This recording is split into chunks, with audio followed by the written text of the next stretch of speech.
Nos volvemos a encontrar. Hoy, después de varias semanas de un cielo gris, ha salido el sol. Y yo vuelvo a tratar de compartir con ustedes algunas ideas que me pasan por la cabeza. Sobre todo pensando a lo que está sucediendo en Argentina en este momento. En los diarios de hoy salió la noticia que va a volver a las salas la película El Ciudadano Kane de Orson Welles, estrenada en el año 1941.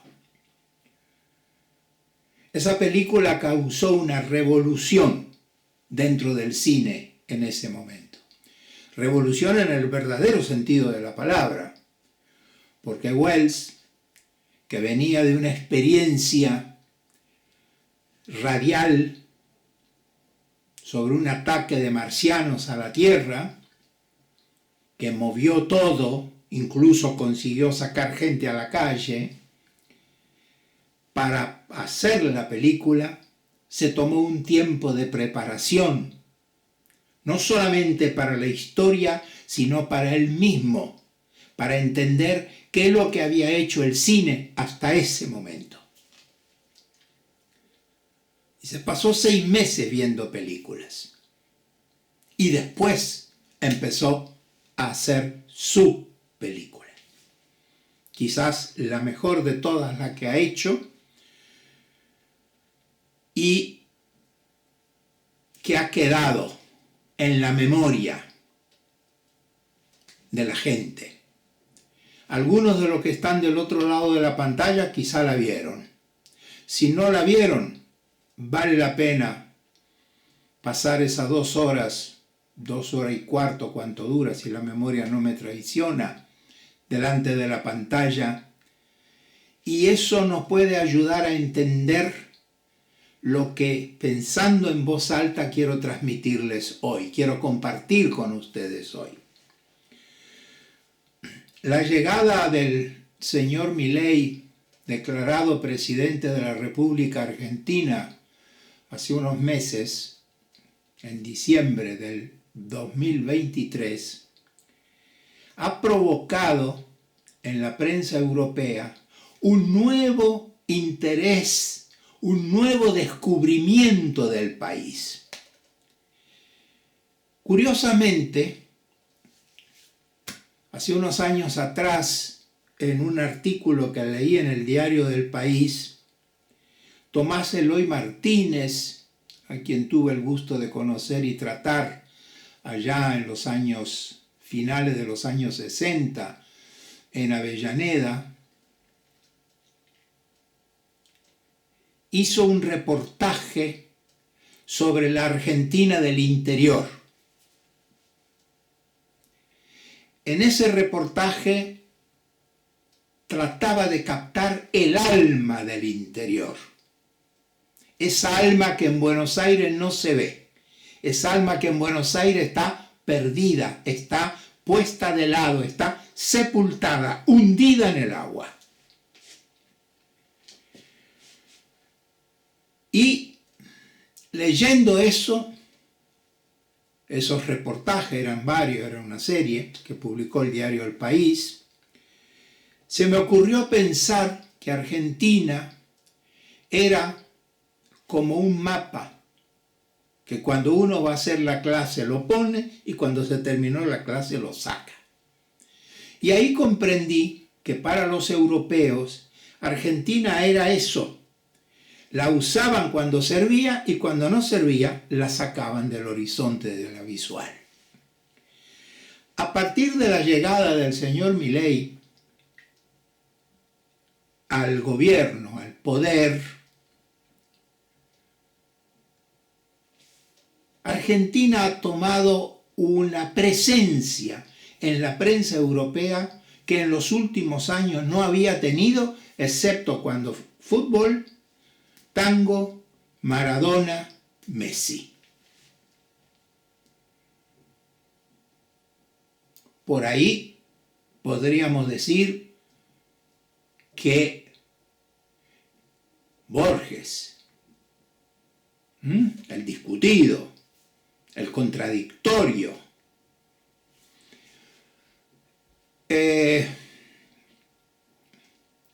entonces Europa ha vuelto a mirar al país para entender este fenómeno que podríamos colocar en la zona de los absurdos, que es el señor Milei con su ultraderechismo, con su anarcolibertario que en realidad oculta la palabra fascismo al estado puro.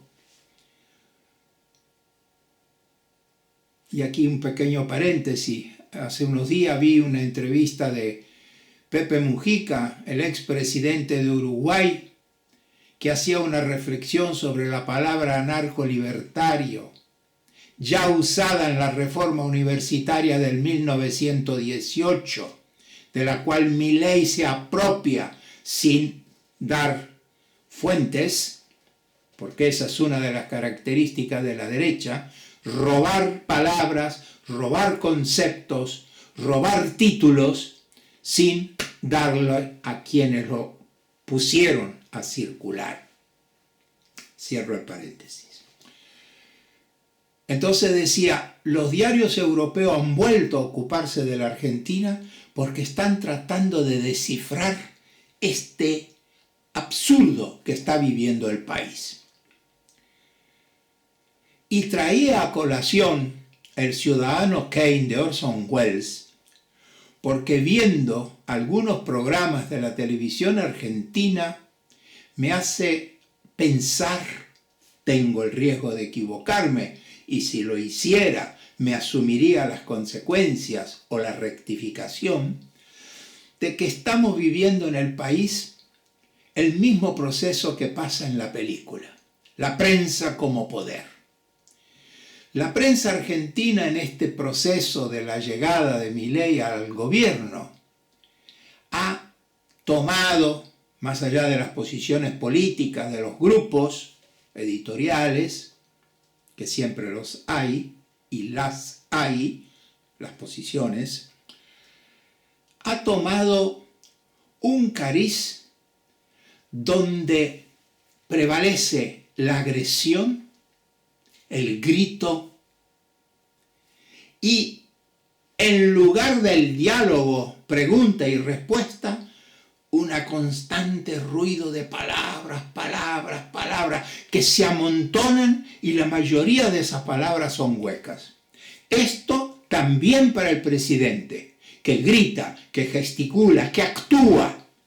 Un gran actor, o busca ser un gran actor, a empezar por su presencia física que trae el lejano recuerdo en las patillas del Turco Menem en el gobierno, para que después no diga de que no está apoyado en la derecha. Él está en la extrema derecha, pero usa todos los símbolos de la derecha argentina: Menem, Macri, Bullrich, la persecución a los artistas. Si no, veamos lo que está haciendo con Lali Espósito, esta brillante cantante y actriz a la cual ha tomado de punto, porque en realidad la está usando para distraer de los verdaderos problemas. El aumento del costo de la vida, el aumento de los alimentos, el aumento de la nafta, esos son los verdaderos problemas, no Lali. Pero como la prensa es poder, usa eso para desviar el foco. Mientras tanto, se hizo una sesión extraordinaria en el Congreso que no aprobó ninguna ley, pero el desguace del país sigue. Lo está rompiendo todos los días un pedacito. Después alguien tendrá que preguntarse cómo se hace para recomponer ese país que este señor arbitrariamente rompe, apoyándose en una en un falso concepto de la mayoría democrática que no tiene, porque los votos de Milei son alrededor del 30%, el otro 70% no lo votó, y Macri, que con las ganas y la ambición de volver al poder, se monta en el caballito de Milei para darle esa victoria que supera el 50%, falseada, y hoy, en estos días, discuten de una unión entre ambos, porque ni uno puede gobernar solo, ni el otro, que sigue sediento de poder, quiere quedar fuera de la división de la torta. Pero volvamos a la prensa. La prensa en Argentina, ya desde hace varios años, trata de condicionar el pensamiento. No la información, el grito, la discusión, ese palabrerío al vacío de repetir, repetir, repetir. Goebbels ya lo dijo durante el proceso de Hitler. Miente, miente que algo quedará. Trata de bajar las capacidades críticas del que escucha, lee o mira. Milei sigue ese juego. Critica, grita, gesticula. Una de esas cosas, que es la que me quiero referir, fue donde me vino la idea de hacer esta grabación, es que dijo, con respecto al CONICET, que lo quiere cerrar, que tiene 35.000 personas y que la NASA tiene 17.000. Después agrega, como una postilla, que lo que hace el CONICET no vale lo que hace la NASA. Y una periodista obsecuente se queja, esto lo vi en el canal Todo Noticias, se queja de que el CONICET investigue sobre el Rey León y sobre un escritor. Resulta que el CONICET investiga sobre todo. Y el Rey León o los fenómenos del WhatsApp, que ha cambiado la percepción de la gente, porque la gente, debido a los teléfonos móviles, se ha cambiado los horizontes de visual, porque ya no mira al cielo, sino que mira una pantalla a nivel de tierra y se deja absorber y se olvida de todo lo que le pasa alrededor. Esa señora que crea opinión o trata de hacerlo, no se da cuenta de que un país es múltiple las visiones que se dan. Es un proceso muy compósito. En realidad, están tratando de destruir una identidad popular que surgió a inicios del 900. Porque aunque hoy no hablemos del tango, no hablemos de la poesía popular, no hablemos de los payadores, no hablemos del pasaje de los payadores al circo y del circo al teatro, no hablemos de los sainetes, no hablemos de los primeros discos grabados, no hablemos de las primeras películas. Todo eso es parte de una cultura popular que este gobierno quiere destruir. Porque la cultura popular es parte de la identidad de un país. Es parte de un proceso creativo que la derecha y el fascismo no quieren que exista. Porque la cultura popular nos da una identidad. Nos da una identidad.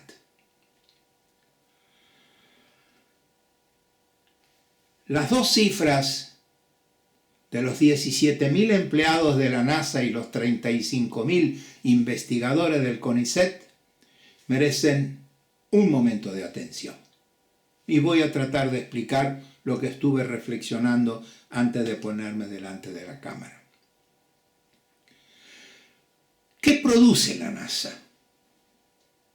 Me puse a pensar y digo, bueno, la NASA produce una tecnología sofisticada, produce una imagen para el país que la financia, que es Estados Unidos. Hemos podido ver la llegada a la Luna, hemos podido ver el bicho que aterrizó en Marte, pero eso no está en la mano. Lo vemos, es una superélite, los empleados de la NASA, que cumplen un objetivo preciso, gran propaganda para el país. ¿Qué produce el CONICET? Yo he tenido muchos amigos y tengo muchos amigos investigadores del CONICET. El CONICET ha conseguido lo que no consigue la política en Argentina.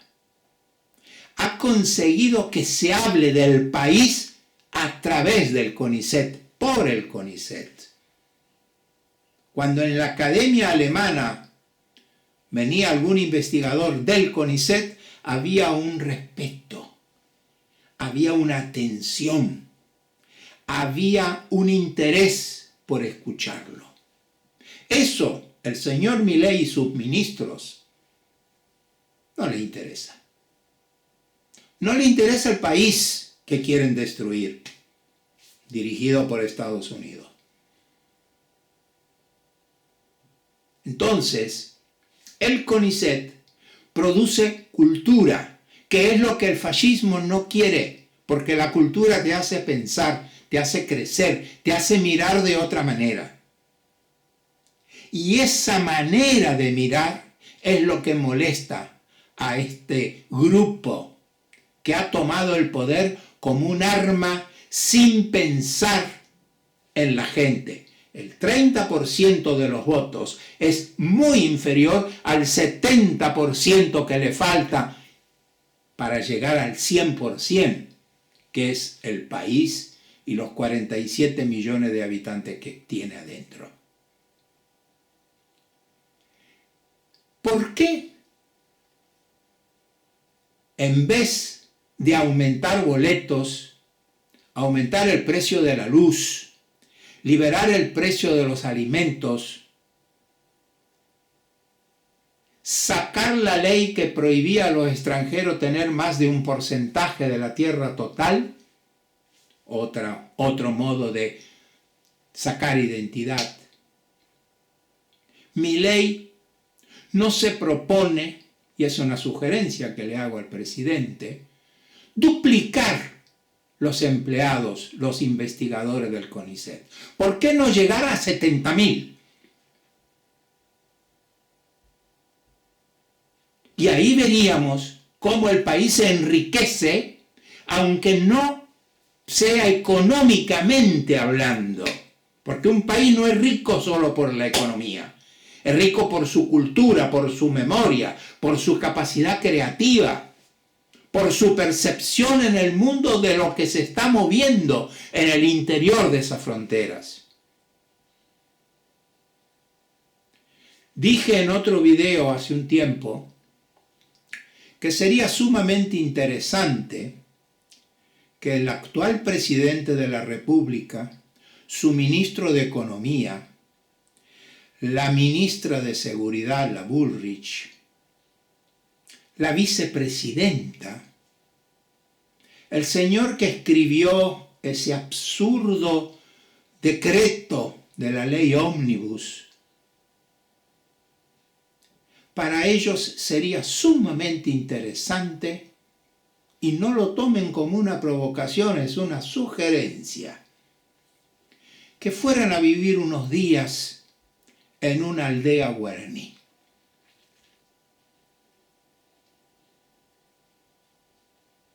Que fueran a vivir unos días en Misiones, en cualquiera de las aldeas guaraníes de Misiones.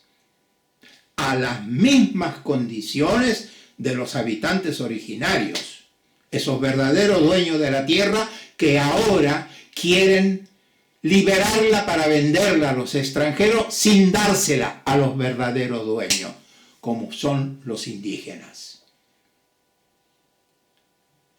Quizás ahí entenderían un sentido de humanidad, de solidaridad y de ética que la gran ciudad ya no les deja ver.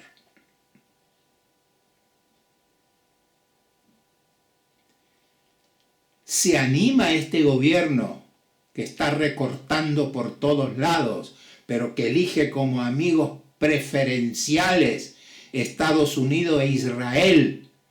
Uno, el segundo, Israel, que está actuando un genocidio con los palestinos en Gaza, y Estados Unidos que la está financiando, y los países que exportan armas a Israel participan del genocidio. ¿Se anima este gobierno a duplicar los investigadores del CONICET? ¿A hacer esa inversión? Esa es la pregunta para ellos. Al mismo tiempo, puedo decir, hablando el otro día con un amigo argentino que vive en Alemania, me contó de una empresa alemana que ha sido contratada para traer al país, a Alemania, 500 médicos argentinos. Formado por esa universidad que Milei quiere aplastar. No le quiere dar presupuesto, no quiere subir el presupuesto. Esa universidad pública que ha formado centenares y centenares de profesionales. Esos 500 médicos en el arco de un año fueron formados en Argentina. Pero la estructura de poder y la situación social, no olvidemos que estamos al 45% de pobreza en el país, no le da un espacio para desarrollar su trabajo. ¿Por qué el presidente, que se deja inspirar por su perro muerto y clonado, no piensa un momentito que es mejor que esa gente no se vaya y que tenga en el país la infraestructura necesaria para desarrollarse?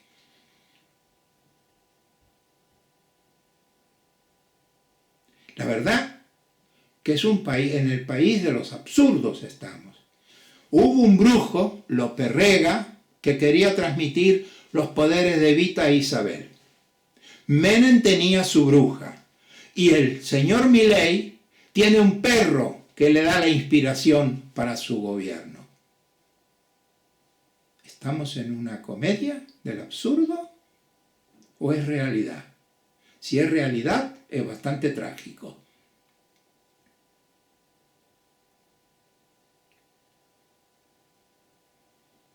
Trágico es que los alimentos subieron desde la llegada de Milei el 300%.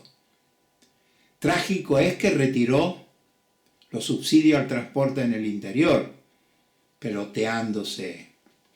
Trágico es que quieran anular la ley del aborto de hace 3-4 años y volverla a una versión peor que la del 1921. Y mientras tan trágico es la liberalización de la tierra a los extranjeros. Y mientras están haciendo esto,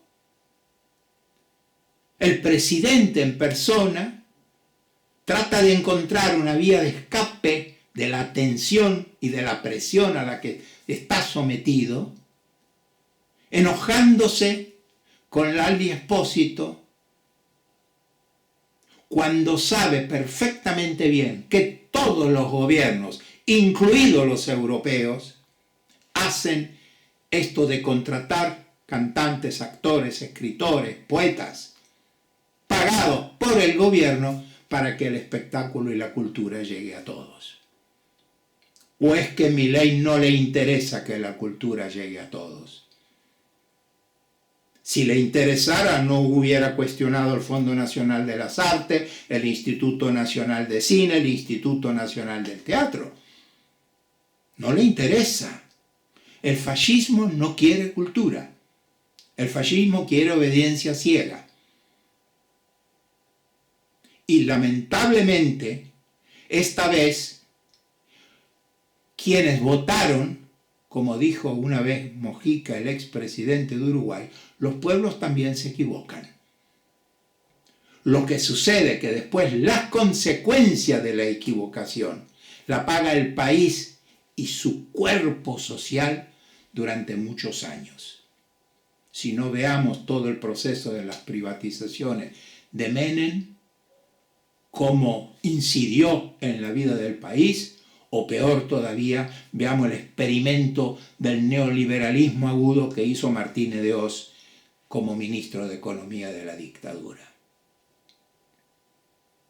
Había otros caminos que este del apriete de la sierra eléctrica para poner en orden el país. Lo que sucede que ideológicamente no se quiere, políticamente es una camarilla que hizo un programa de campaña política contra la casta y terminó prisionero Milei y su gente de la misma casta. Sobre esto volveré en otro momento con un gráfico y una reflexión sobre la gente de la casta que está en el gobierno, que dice contra la cual peleaba o que no quería.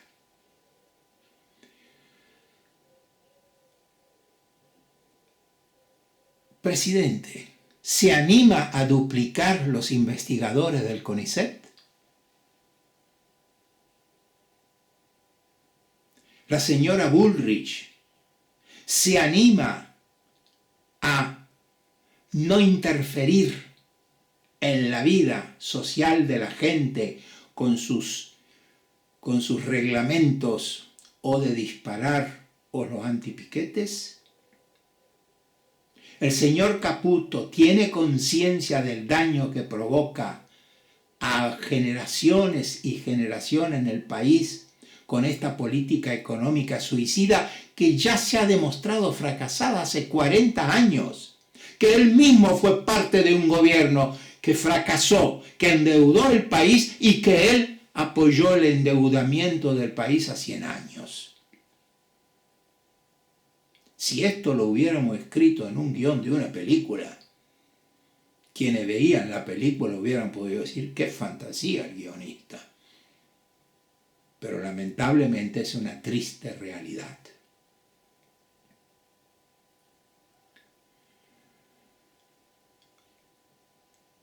No me voy a extender más.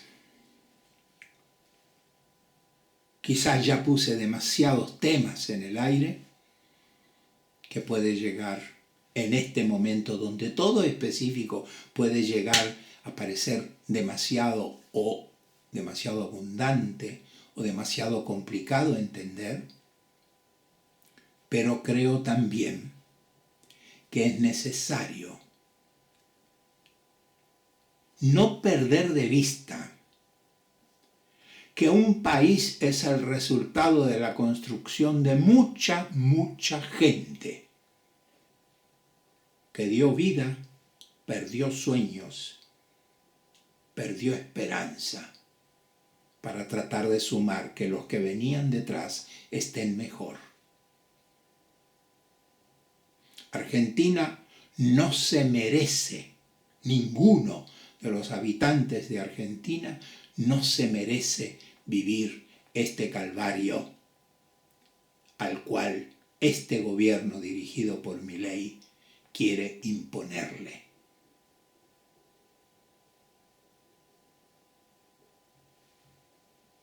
Los diarios de hoy traen la cifra de 28.600 muertos en Gaza, sin hablar de los desplazados, sin hablar del desastre de la destrucción de la infraestructura que ha hecho Israel, cometiendo genocidio como lo está haciendo y enojándose, porque se habla de eso. Si a Israel, sobre todo, apoyado por Estados Unidos, están haciendo terrorismo intelectual, asustar a la gente para que no se dé cuenta, para que no se despierte. Antes o después, los países europeos despertarán de este letargo y frenan, sobre todo Estados Unidos, que es el que lo apoya incondicionalmente, como ha dicho Biden, el presidente. Frenarán a este señor que lo único que quiere en su cerrazón destruir.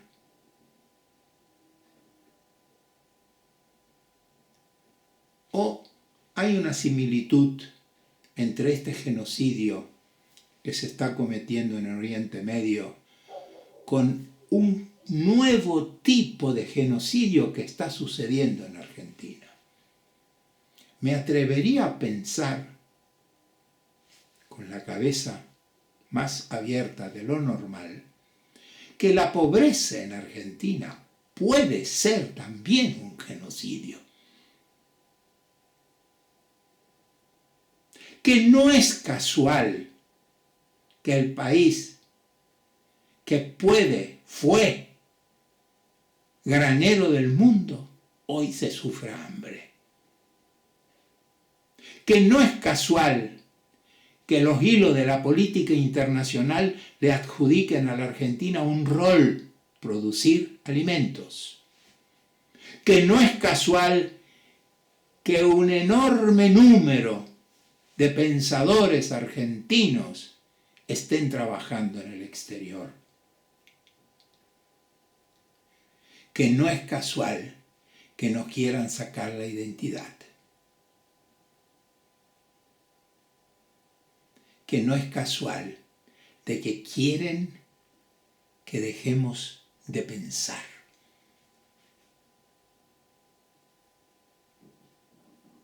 Don Augusto Roa Bastos, el escritor mayor del Paraguay, una de las primeras cosas que encontré cuando inicié la investigación para mi proyecto Memoria de la Sangre, inspirado en el libro de Julián Cini del mismo nombre, encontré una frase en la revista Crisis que dirigió Eduardo Galeano allá en los años duros de los 70. Pensar es insalubre. Yo le agregué: para el poder. Porque para nosotros, cualquiera de nosotros que piense, es sumamente positivo pensar. Para el poder no. Se asusta cuando se piensa.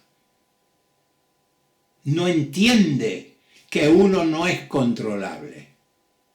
Y me atrevo a pensar que lo que he dicho del genocidio económico en Argentina, el señor Milei y su trupe de leales, cuyos nombres la historia va a recordar para que se sepa quiénes quieren destruir el país, no quiere que se piense. No quiere que la gente razone. No quiere que la gente mejore. Por eso quiere eliminar la universidad o reducir el presupuesto para la universidad que se apaga. No quiere las instituciones culturales, Fondo de las Artes, Instituto de Cine, Instituto del Teatro. No quiere los medios públicos de información, el Canal 7, Telam, sino que quiere que todo eso esté en manos de quienes manejan el dinero. Pero el dinero no alcanza para todo. El dinero pide otra cosa.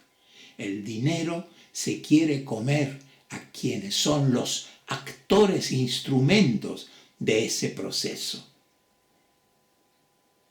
Cesare Pavese, un poeta italiano que se suicidó por amor, escribió un poema que se llama Verrà la morte e avrai i tuoi occhi. Todos estos que hoy están en el poder, destruyendo el país, ellos lo venden como que quieren mejorarlo, claro. Un día le llegará que verrà la morte e avrai i suoi occhi. Dejo flotando en el aire el inicio de esta reflexión. 35.000 investigadores en el CONICET, 17.000 en la NASA. El presidente y sus ministros se animarán a aceptar la propuesta o desafío o intención de provocación de duplicar los investigadores e invertir en ciencia y cultura y llevarlos a 70.000. 70.000 dije. O serán cobardes y no lo harán y querrán destruir esa cultura que costó años, vidas, esfuerzo en construir. La respuesta a ustedes, sea para reflexionar, para quienes están del otro lado de la pantalla, sea para los que tienen la gestión del poder. Nos vemos la próxima vez.